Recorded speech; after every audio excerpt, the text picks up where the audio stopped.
My name is Henk de Berg. I'm Professor of German in the School of Modern Languages at the University of Sheffield. I'm here to interview one of our postgraduate students, Ben Lewis, who's doing a PhD in German history and political thought.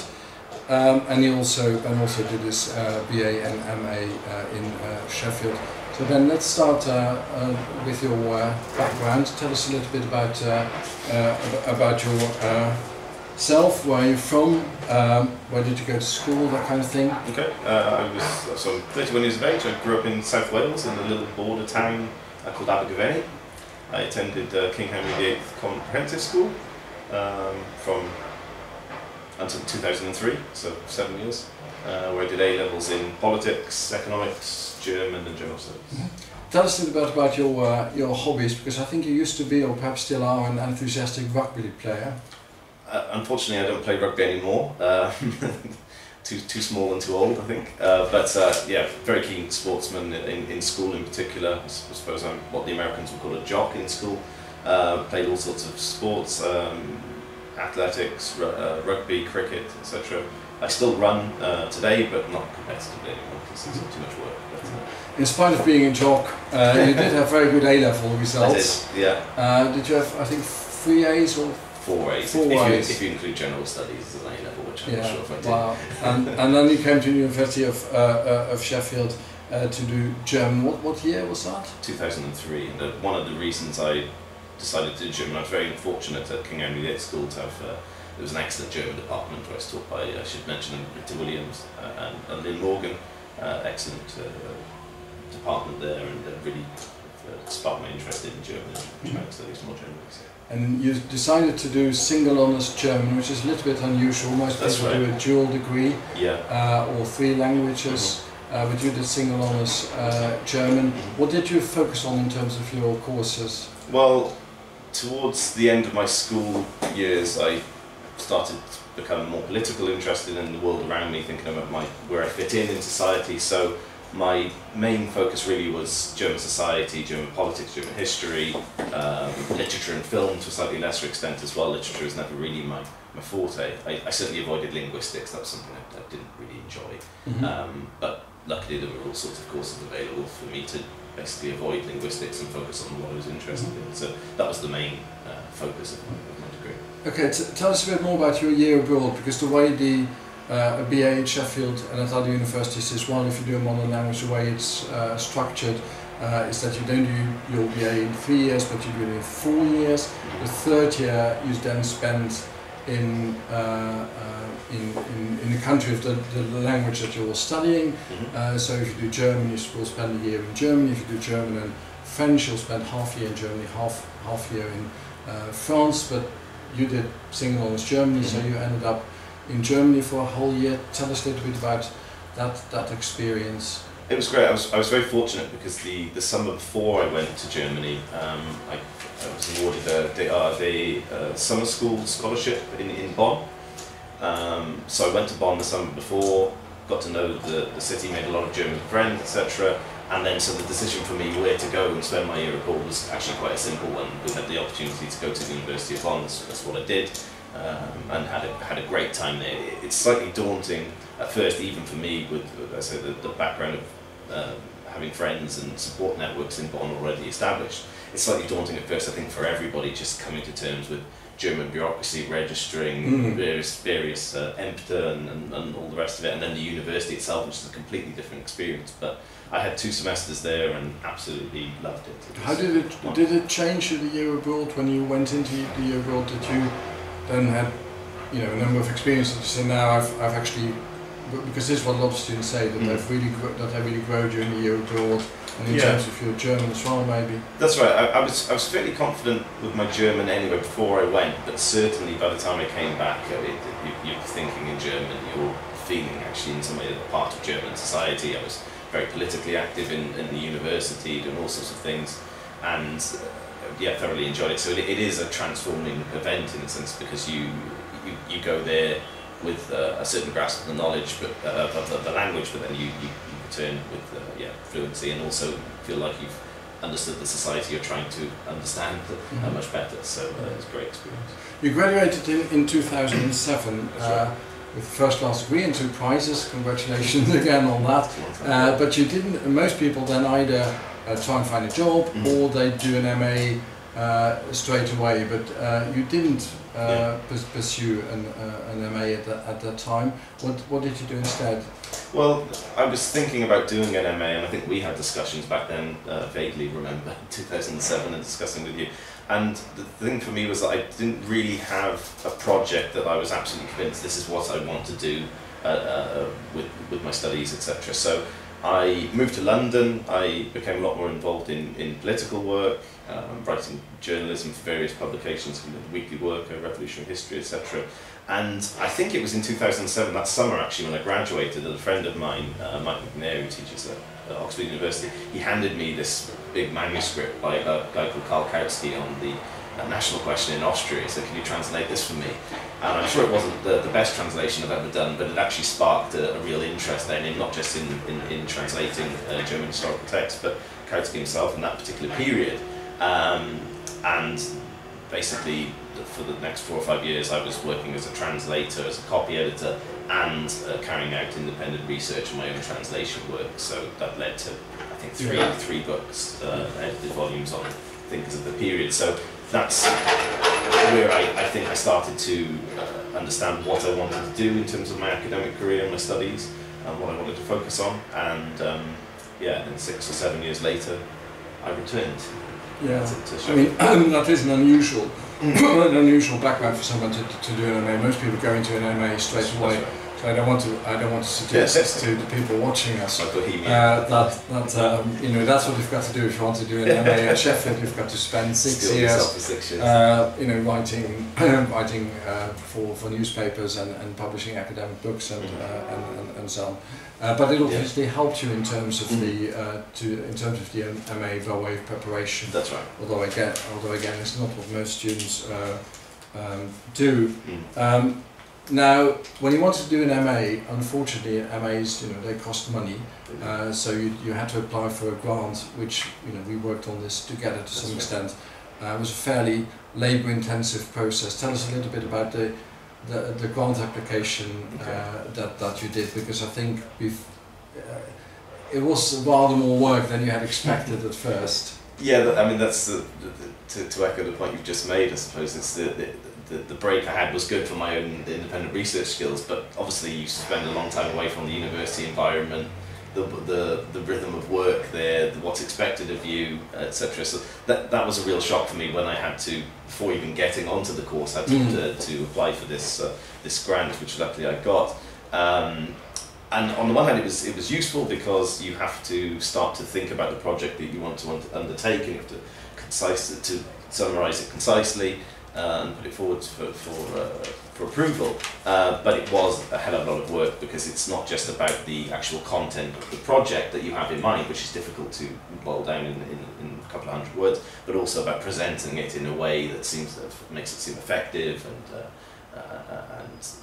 viable as a project. So that was, yes, many emails back and forward and drafts and suggestions and discussions. So that was slightly daunting. Because they also asked, it's not just about the project, it's also about how are you prepared, how are you personally prepared for this particular project? Exactly. Why should you do this particular project with this particular supervisor at this particular university?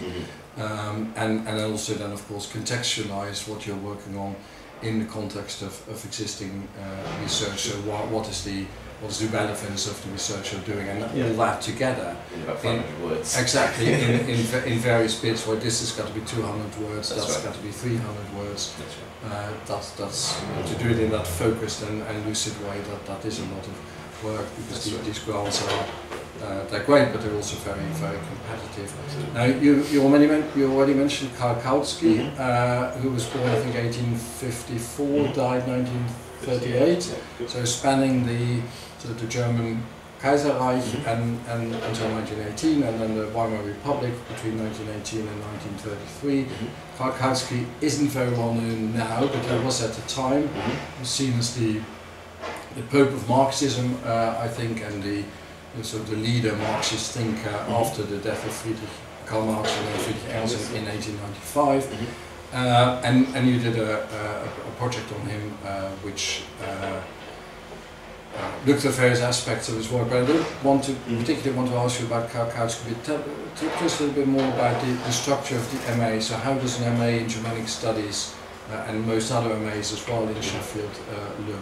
Okay, so the core component is the thesis itself, which I think, including the supporting modules for the thesis, so research support, research methods, etc., that you have to do, comprises about 60% of the overall degree. That's the main focus. But then the remaining 40% or so is essentially up to you. There's a lot of choice within Germanic Studies itself, so I could have pursued different paths, but given my interests and background, I chose intellectual history, which is one of the largest modules outside of the dissertation.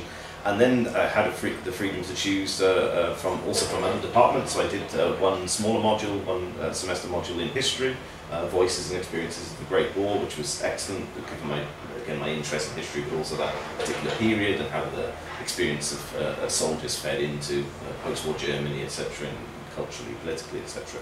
So that was great. And then I did critical theory as well. So there's the core module, the core part of it is the dissertation, revolves around that, and then the rest is really up to you. So there's one choice you have to make within Germanic Studies, but I was able certainly to roam around and also attended lectures by Robert Stern on Hegel, so that was fun as well. But, so there's a fixed part, but there's also a lot of freedom within the and most of the modules take place during the year, so semester 1 and semester 2, so between October and around May, and then you've got a preparatory module for the thesis as well, but the thesis itself is usually written over the summer in not just the MA in Germanic Studies, but also the other MAs in Sheffield, but at other universities as well.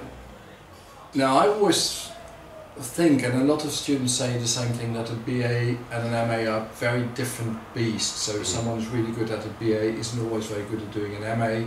What were the particular challenges for you when you embarked on the MA? Because you were a very good BA student, but then of course doing an MA, as I say, is a different type of working, isn't it? That's right, it is. Firstly, the challenge for me of having 6 years off and then coming back and finding my way again in the university, that was the obvious challenge. But I think the MA is far more intense.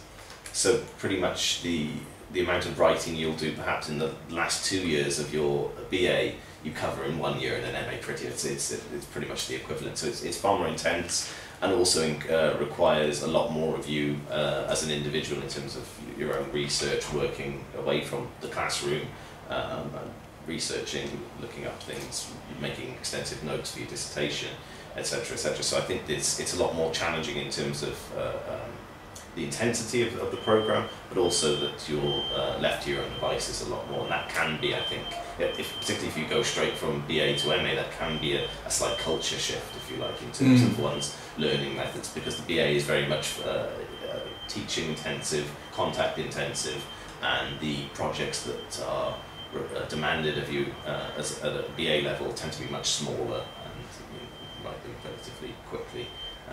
Whereas the BA requires a lot more sustained, independent research. Yeah, the MA. Sorry, the MA. Yeah, that's right. So, as you said, there is a lot of support, of course, when you're doing the MA, and you can call on the supervisors and so on, but at the same time, and a lot of students have said this to me, when you've got a BA, you've got your various courses, you know exactly what it is, what you've got to do for the course. Yes, you've got to write an essay, or prepare an exam and do some independent research, but usually the supervisor or your teacher will tell you these are the key books, and then you'll find all you need to do is find some other key publications around that particular bibliography. Whereas when you do an MA, there's much more independent research, because it's your own project and your own bibliography in that sense as well. That's right. Yeah. So the Kautsky thing went really well and will actually be published, which is excellent. And then you decided to do a PhD on a thinker, also a political thinker, of kind of the same period, Oswald Spengler, born 1880 and then died 1936, author of was then a bestseller, Der Untergang des Abendlandes, The Decline of the West, which is one of the most successful books of the 20th century. Kautsky was more politically much more to the left, Spengler politically much more to the right. but in the same sort of time frame, Mhm. time period. So that's why I think the MA was also a good preparation for the PhD. Now you've been working on the PhD for about a year. Mhm. Is that very different? Is that again a different beast from the MA, just like the MA is different from the BA? Yes and no. I think certainly it's a lot more. It's a lot more work and it's far less structured, which isn't to say that there isn't support. I mean, you're my supervisor. We meet regularly and discuss the project and how it's going and things. But you don't have a program really as a PhD student here. So the MA, even though as all the points I've made about independent research, etc., it's still part of a very fixed program, which very many different students take part in simultaneously. With the PhD, it's even more individual and specific to you as a researcher. So there are times in the past year, I suppose, where I've oscillated between kind of being blasé and relaxed, this will all be fine, and then days of utter panic, am I doing enough, am I doing too much? And then obviously we just get together and discuss that and how things are going. So it is a different project. In terms of the intensity of the work, again, perhaps this has been too blasé and haven't done enough, but I would actually say my first year has been a lot more reading focused and less actual sitting down and grinding and writing, which is a feature of an MA actually. It's in relatively speedy deadlines, you have to churn out a lot of work. So, but yeah, of course, it's a different challenge and much more work and a bigger project. Yeah. And you did your writing thing again before you embarked on the PhD, but because for that too you needed a grant, and that was probably even more work than the grant application you did for the MA. But then you did end up with a very luxurious grant, which is good. You also did. I mean, not all students, PhD students, do this, but some do. You also did, even already when you were an MA student, a little bit of teaching now. The department teaching German grammar, German language, but also first year tutorials for the students in that first year, and you know that's obviously something that you learn from as well, and you got paid for it as well. The amount of money one gets for that is not enormous. No. So final question, Ben, what does you want to do after the MA? What are your sort of career plans to the extent, of course, that one, you know, at this early stage in one's career, and given the state of the economy, no one can have career plans at all. But what is that you would like to be? Well, first objective is certainly to complete the PhD swiftly and successfully. I absolutely want to continue with my research. There are a number of projects I'm already thinking about in the years ahead. There's a lot of work from that period that I think needs to be done. And you mentioned my teaching.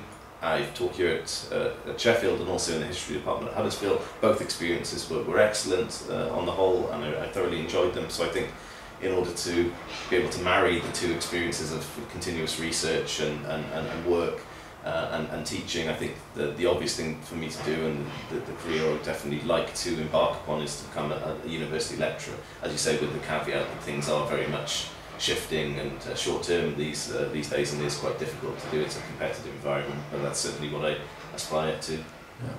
Oh, hope you'll be successful in that, and thank you for doing this interview. No worries, thank you.